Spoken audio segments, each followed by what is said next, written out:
Hello viewers, ఈ festival సీజన్లో చాలామంది ఇంట్లో చికెన్ మటన్ ఫిష్ ఎక్కువ ఉండిద్ది. కానీ ఫిష్ కర్రీని ఇట్లా ఒకసారి ట్రై చేయండి. వచ్చిన చుట్టాలందరూ చాలా బాగుంది అని అంటారు.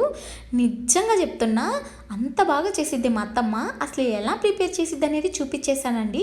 ఫస్ట్ అయితే చేపల్ని బాగా కడిగేసుకొని అందులోని ఉల్లిపాయ, పచ్చిమిర్చి, అల్లం వెల్లుల్లి పేస్ట్, ఉప్పు, కారం, పసుపు, ఇంకా నూనె, పులుసుకు తగినన్ని చింతపండు నీళ్ళు కూడా వేసుకొని బాగా కలుపుకోవాలి. అంటే ముక్కల్లోకి ఉప్పు కారం మొత్తం పట్టేలాగా బాగా కలిపేసుకొని చింతపండు నీళ్ళు కూడా వేసుకొని ఇంకొంచెం సర్దేసుకున్నాక అందులోకి ఇంకా ఎక్కువ వాటర్ యాడ్ చేసుకోవాలి. అంటే చేపలు మగ్గాలి కదా, అందుకని చెప్పేసి తర్వాత మూత పెట్టేసి పొయ్యి మీద పెట్టేసి ఒక 30 మినిట్స్ బాగా ఉడికిన తర్వాత అందులోని గరం మసాలా వేసుకొని తర్వాత కొత్తిమీర, కరివేపాకు కూడా వేసుకొని కొంచెం కదుపుకొని పక్కన పెట్టేసుకొని ప్లేట్లోకి సర్వ్ చేసుకొని తింటే